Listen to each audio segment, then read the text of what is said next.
watch.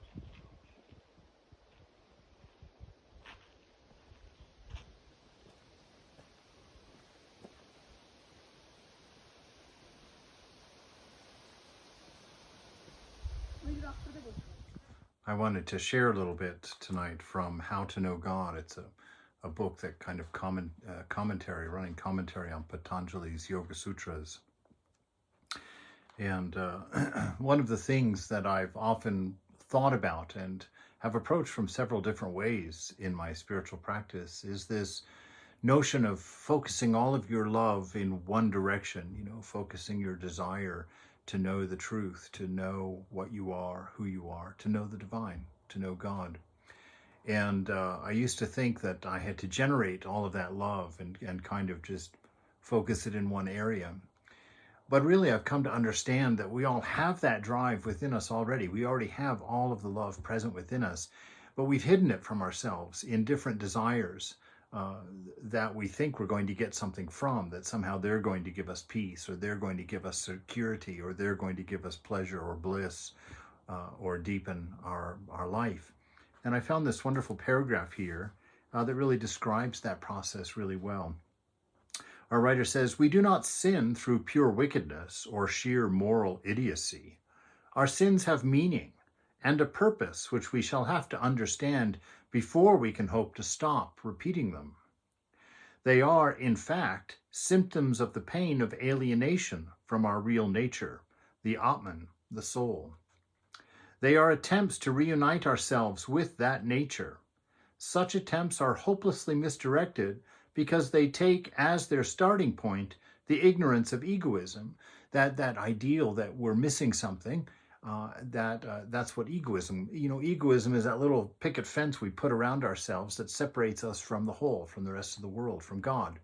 That's why we pray, because we think God is either out there or just other from us in some way.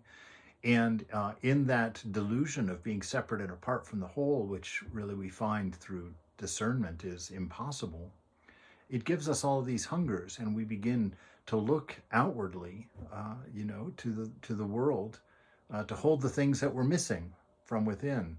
So to start from that place is to start from ignorance. And if you start at the wrong place, you can't win the race,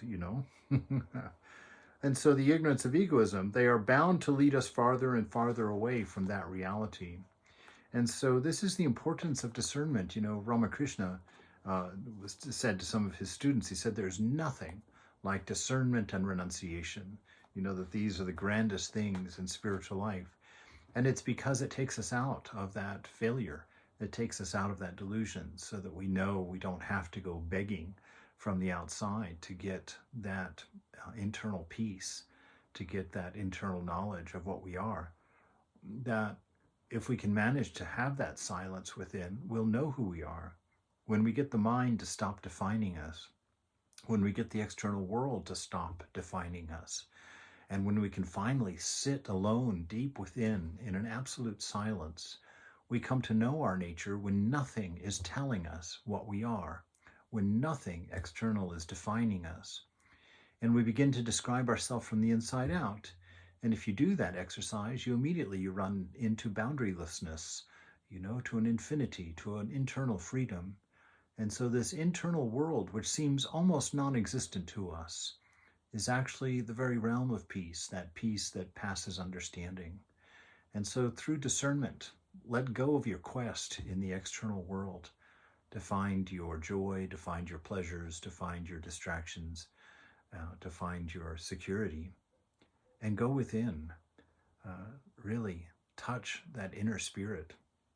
Even if you don't make it all the way to realization, there's enough with just the simple investigation that really in just a couple of weeks of practice, you'll start finding enough inside to carry you on the quest to get more curious about these things. So turn within. Know that you have what you seek, and begin to find it, begin to realize it.